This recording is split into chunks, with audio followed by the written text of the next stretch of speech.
Hello, hello.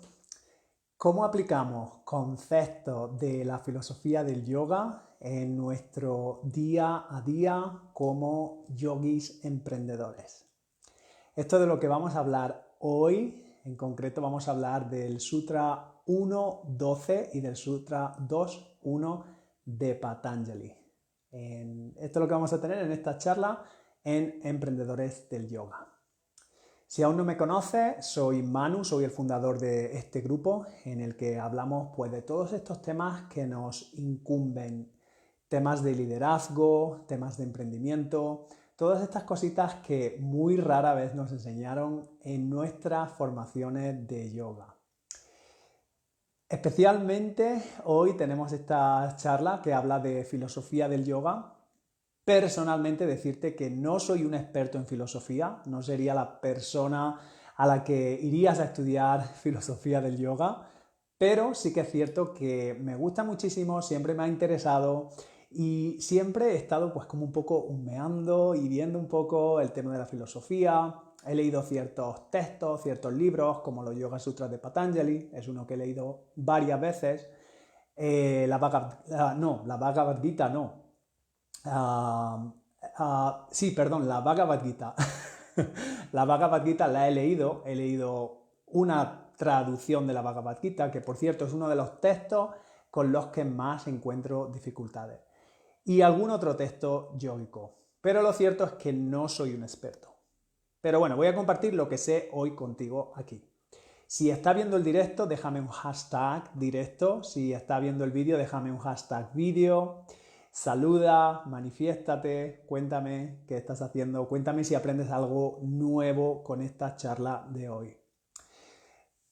Decirte que para mí la filosofía del yoga, yo sé que a veces esto nos suena como algo muy profundo y la filosofía del yoga depende con quién la estudie, es como algo que es como muy difícil de digerir y que se pueden pasar horas y horas y horas hablando de ello y explicándolo, etcétera. Yo no soy el tipo de profe de yoga o no soy ese profe de yoga que te va a explicar la filosofía de esa manera. ¿Por qué? Porque cuando yo me he visto en esa situación, que me han explicado los temas de filosofía del yoga de manera muy densa, de manera que no he llegado a entender, sinceramente no me ha servido para nada.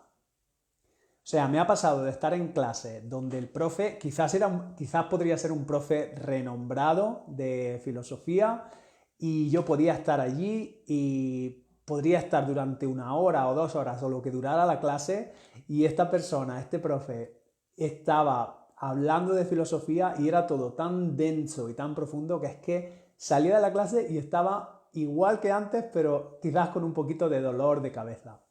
Entonces, los profes con los que realmente yo más digamos, con los que más he conectado con el mensaje de la filosofía, eran profes que han intentado pues llevarlo todo a un nivel más terrenal.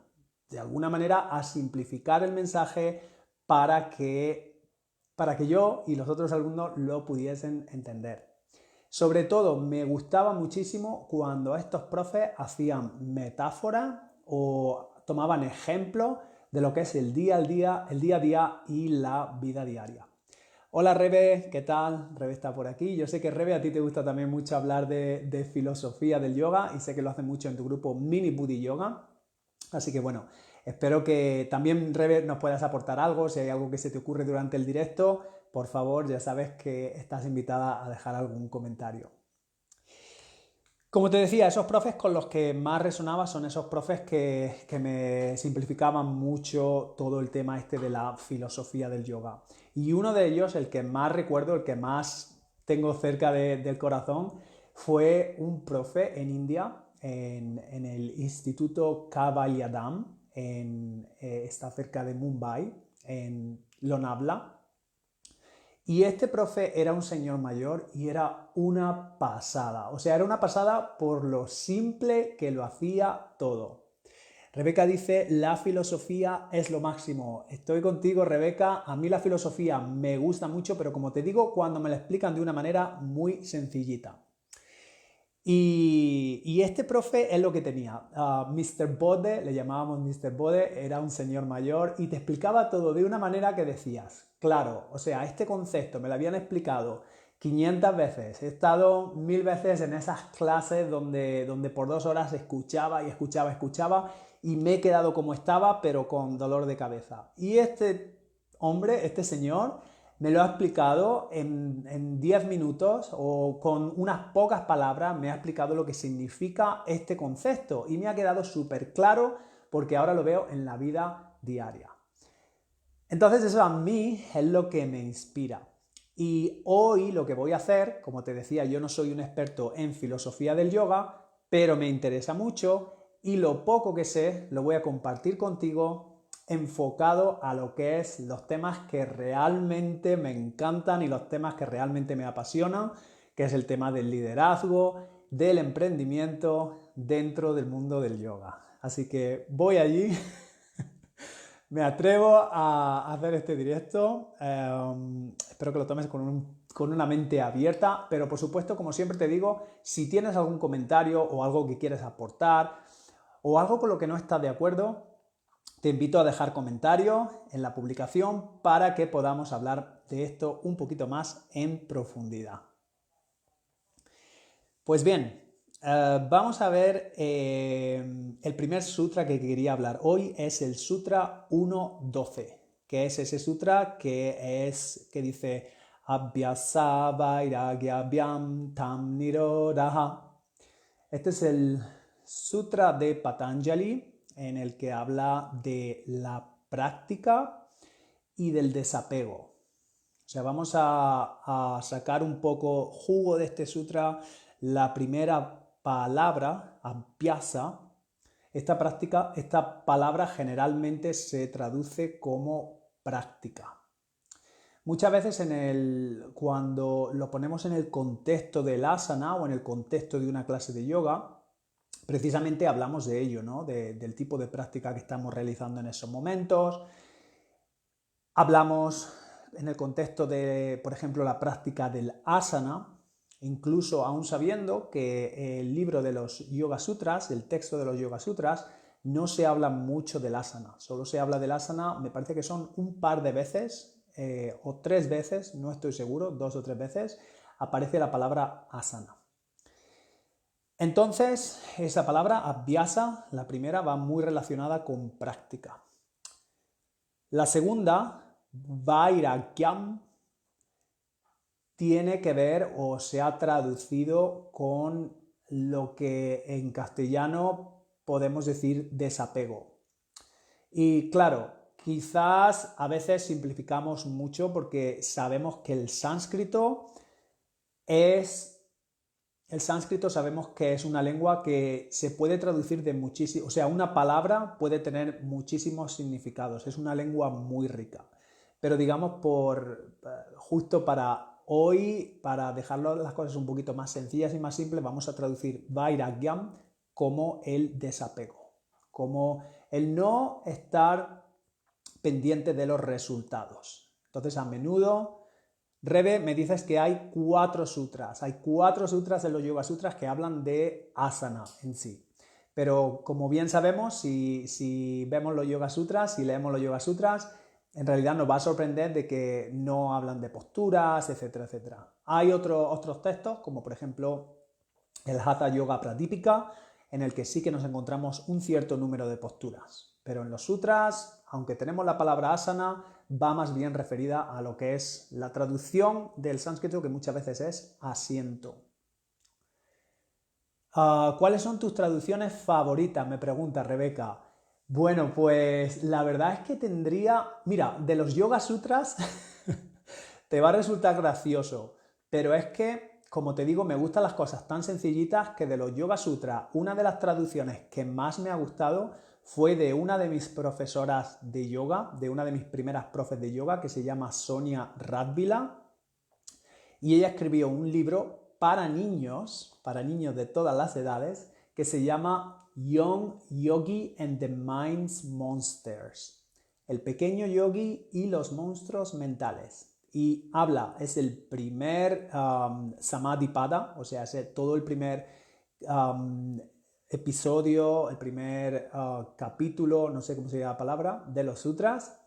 Sabes que tiene 4 secciones, es toda la primera sección de los sutras y está traducido para que un niño lo entienda, pero a la vez tú como adulto lo vas leyendo y vas comparando con otros textos y lo vas encontrando, o sea, vas encontrando muchísimo sentido.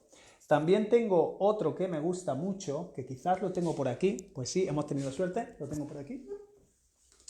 Este me gustó mucho espera que te busco, es de Vivekananda. Los Yoga Sutras de Vivekananda. Este fue otro que también me gustó mucho porque otra vez es, de nuevo, es sencillito y explica las cosas de manera que no es difícil para nada. Swami Vivekananda. Es una traducción suya. Pues bien, vamos a ver, que me estoy yendo un poquito del hilo. Pero bueno, estábamos hablando de cómo este sutra, Abhyasa Vairagyabhyam Tam Nirodha, el sutra 1.12, cómo se puede aplicar a lo que es el día a día de un yogi emprendedor. Pues bien, aquí son las deducciones que yo he sacado, y no solo las deducciones, sino por mi propia práctica personal. Cuando he estado estudiando los sutras y he estado intentando sacarles un poquito de jugo y un poquito de sentido, me he dado cuenta que este es un sutra que se puede aplicar a muchísimas cosas, como te decía, incluso el día a día teniendo un emprendimiento. Y es que cuando estamos al inicio de un emprendimiento, cuando estamos empezando a dar los primeros pasos, bueno, en sí el hecho de ser un emprendedor y de trabajar en tu propio negocio es algo que siempre vas a encontrar muchos retos por el camino. Pero sobre todo, como te decía al principio, cuando estamos empezando un negocio, es como que tenemos que poner mucho trabajo. Hay que hacer trabajo para darnos a conocer, hay que hacer trabajo para crear nuestros servicios, para crear nuestros productos, hay que encontrar a las personas que van a contactar con nosotros, en fin, es mucho piezas que poner, hay muchas piezas que poner juntas una detrás de la otra. Y esto para mí es lo que se refiere al abhyasa, que es la práctica. La práctica para mí es una palabra que se puede aplicar ya sea a la práctica del asana, que es lo que se conoce hoy muchísimo, ¿no? En el mundo del yoga está muy conocido por la parte del asana, aunque sabemos que no es lo único. Se puede aplicar a eso, se puede aplicar a cualquier otro tipo de práctica y para mí el hecho de iniciar un negocio, de llevar un negocio, es una práctica como cualquier otra. Entonces, ahí es una manera que podemos aplicar esa práctica en la que cada día, de la misma manera que tú podrías desenrollar tu esterilla y hacer tu práctica de yoga, o de la misma manera que podrías poner tu cojín en el suelo y hacer tu práctica de meditación o pranayama, de ese mismo modo, cada día cuando se tiene un negocio, pues hay que poner las horas. O sea, hay que sentarse o hay que hacer el trabajo que tengamos que hacer, ya sea el tipo de negocio que sea. Por supuesto, si somos yogis emprendedores, en estos momentos, en la mayoría de los casos, es pues hacer trabajo online. Poner las horas de crear ese contenido que queremos compartir, de crear esos cursos.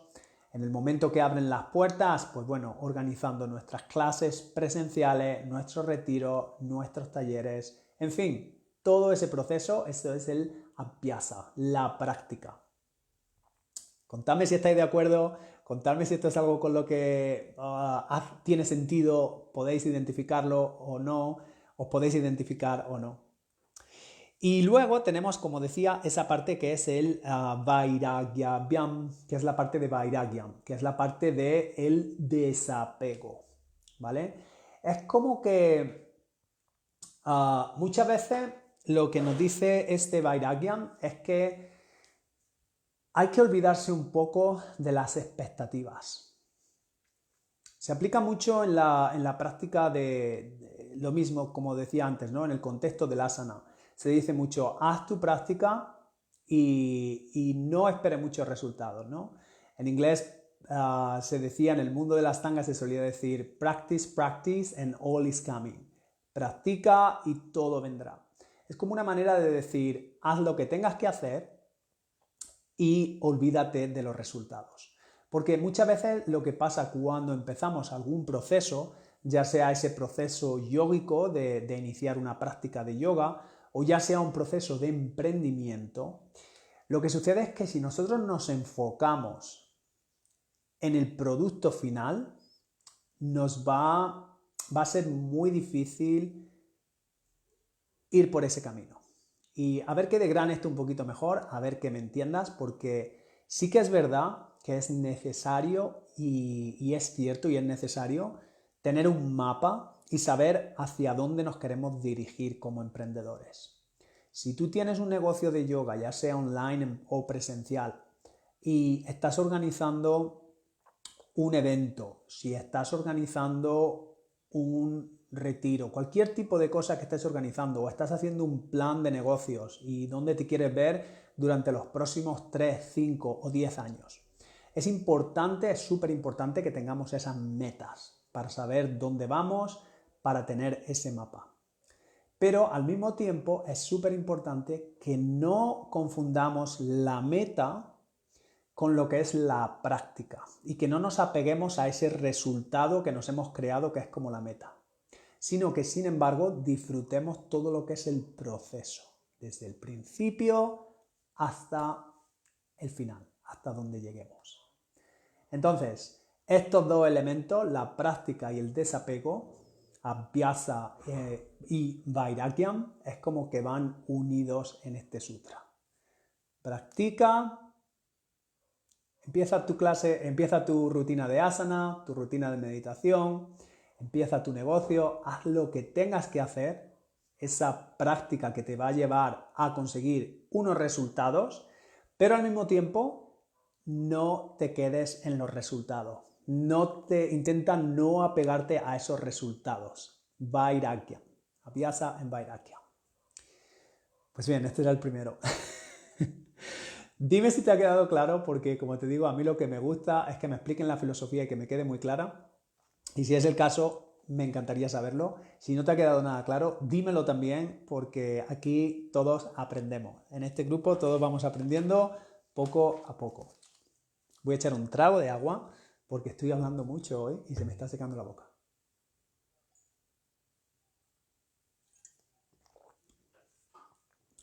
Muy bien.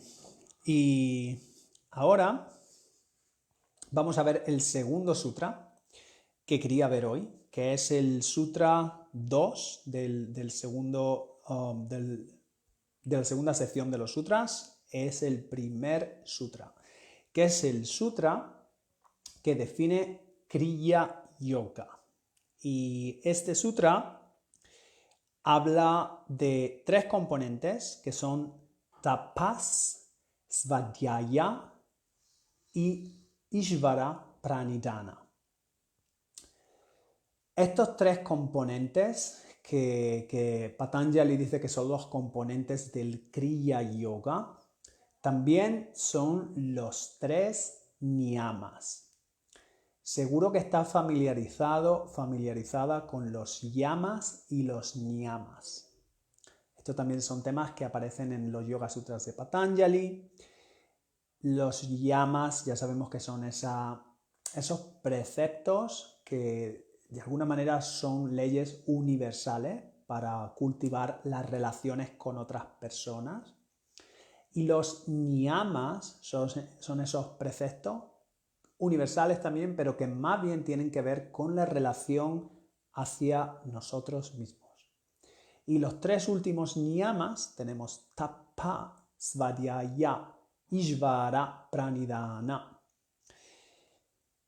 Y de nuevo, se podía ir mucho en profundidad con esto, pero lo voy a intentar simplificar lo más posible. El primero, tenemos las tapas, que bueno, yo siempre hago esta broma, si eres de aquí del sur de España, sabéis que tenemos unas tapas deliciosas, buenísimas, pero eso no tiene nada que ver con las tapas del yoga. El tapa, las tapas del yoga, tiene que ver mucho con lo que es la acción.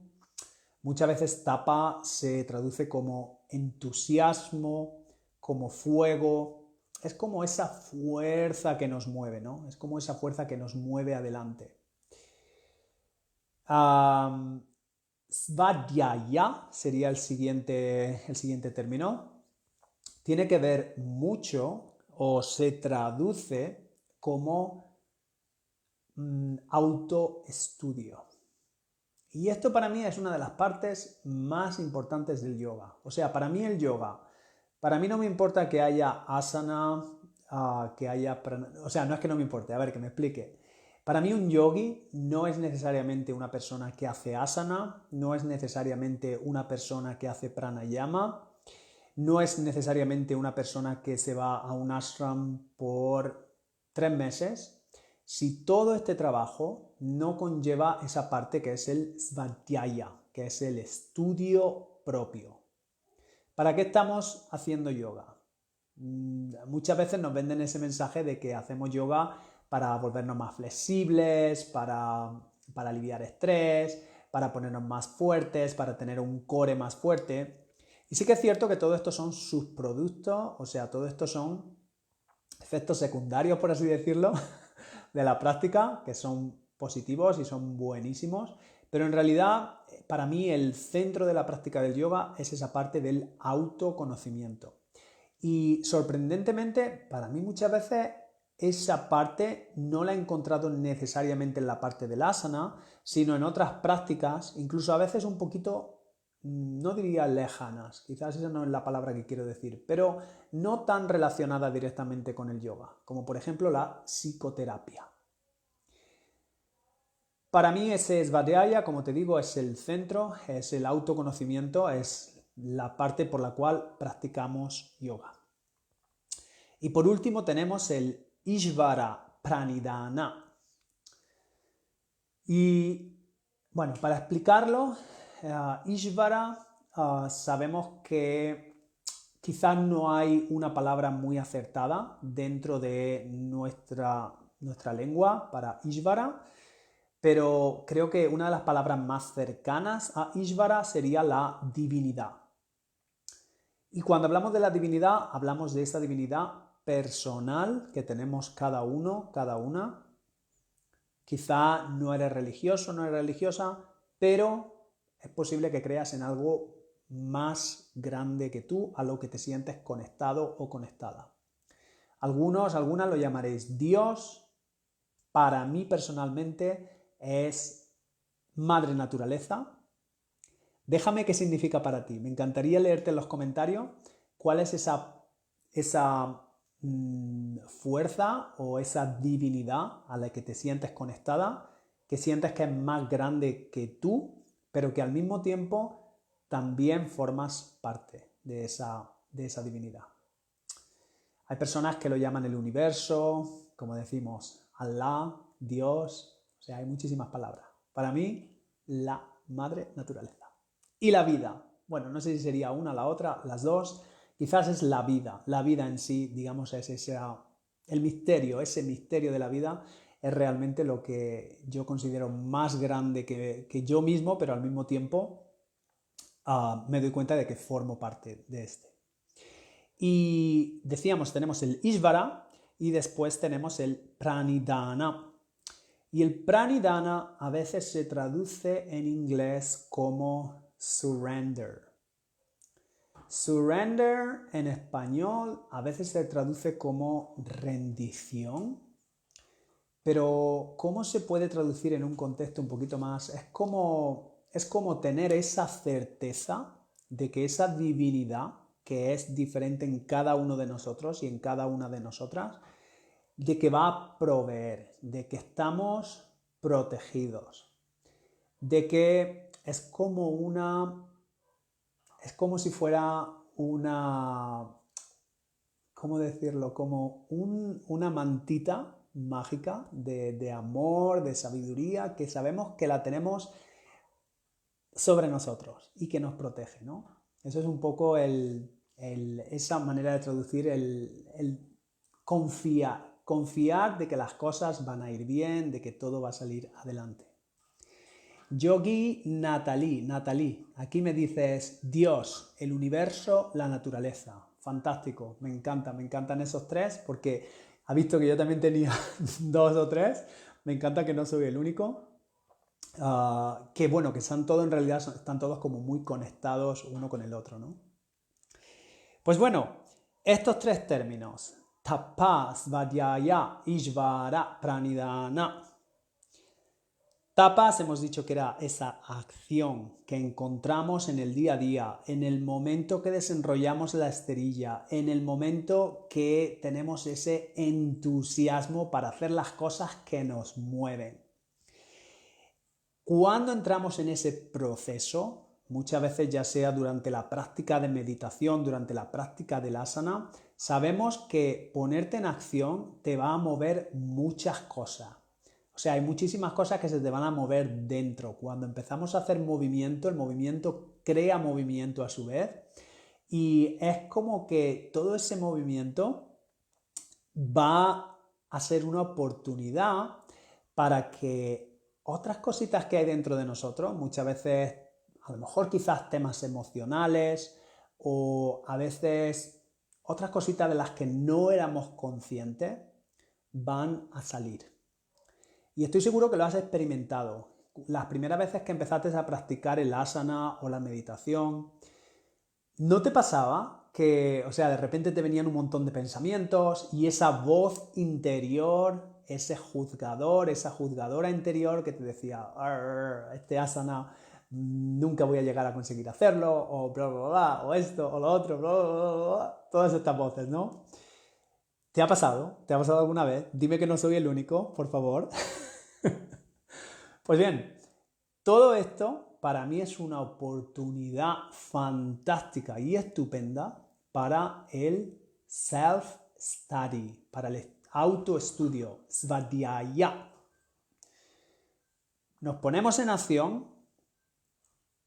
Al ponernos en acción, el movimiento causa movimiento y al causarse ese movimiento interior, vamos a ver muchas cosas, es como que nos miramos en un espejo y vamos a ver muchas cosas que antes no habíamos visto, cosas con las que no nos resultan muy cómodas. Y este es un proceso de autoconocimiento. Obviamente, si esto pasa, hay veces que necesitamos ayuda y eso es fantástico. O sea, es fantástico en el sentido de que hay personas que nos pueden ayudar. Y si es el caso, si tú estás encontrando dificultades de este tipo, cosas que te están saliendo y que te cuesta digerir o que te cuesta asimilar, te recomiendo que busques la ayuda de un psicoterapeuta, porque a mí me ayudó muchísimo. Desiree, me dices, hola, saludos desde México. Pues saludos desde Bejíjar, en el sur de España, en Andalucía. Pues eso, como te decía, súper importante tener la ayuda de alguien, de un psicólogo, de un psicoterapeuta, si esas cosas que van naciendo, que van saliendo dentro de nosotros, nos cuesta gestionarlas. Parte del autoestudio, reflexionamos sobre todas estas cosas. Y por último tenemos el Ishvara Pranidhana, que es esa confianza o esa trust, es que no me sale la palabra en español, ese fiarse de que las cosas van a tomar su cauce y de que todo va a ir bien y de que llega un momento de que las cosas no dependen de nosotros. Nosotros ponemos el trabajo y después las cosas es como cuando plantas una semilla, tú puedes hacer todo el trabajo de ponerla dentro de la maceta, poner la tierra, regarla cada día, etc. Pero luego es un trabajo de Dios, de la naturaleza, del universo, el que esa semilla brote y germine y dé fruto. Pues bien, todo esto, ¿cómo se puede aplicar a un negocio? ¿Cómo un yogi emprendedor, como tú que estás viendo este vídeo, puede aplicar toda esta filosofía a tu día a día? Pues de esa manera, muy sencillita, te pones en marcha, haces todas las cosas que requiere hacer, ese fuego, esa acción, ese entusiasmo de llevar tu día a día y de llevar tu negocio adelante. Vas a encontrar dificultades por el camino, seguro, sí o sí. Todas encontramos dificultades, ¿vale? De nuevo, si necesitas ayuda, en el caso del negocio, en este caso, te recomiendo que busques un business coach, un coach de negocios. Te puede ayudar muchísimo en este proceso. Si necesitas ayuda, estoy aquí para ayudarte también en este proceso. Y por último, todas estas cosas que van a ir saliendo, ¿no? Es como que, bueno, te comentaba, antes era el tema este de las emociones, etcétera, etcétera. Pasa lo mismo cuando tienes un negocio, te vas a encontrar dificultades, a veces te vas a sentir estresado, estresada, a veces vas a sentir que las cosas son difíciles, a veces vas a sentir que quieres tirar la toalla, y es como que ahí el tapas, esa fuerza, ese entusiasmo, es como que te ayuda un poquito a seguir adelante.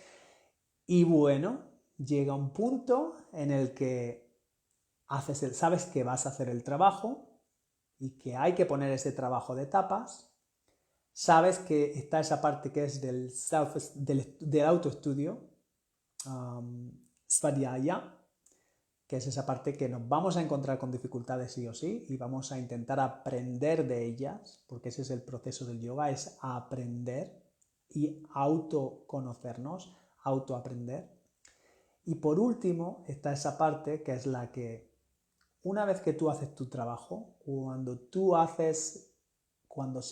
tienes ese mapa y sabes a dónde te vas a dirigir y cada día pones un poquito de trabajo, cuando llega el final del día hay un momento en el que hay que dejar ir y hay que confiar.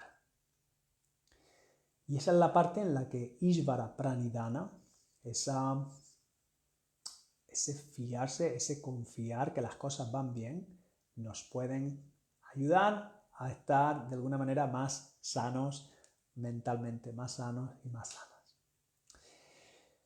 Pues muy bien, media hora se nos ha ido hoy. Espero que este directo te haya gustado. De nuevo, déjame en los comentarios si estás viendo el vídeo, déjame un hashtag vídeo.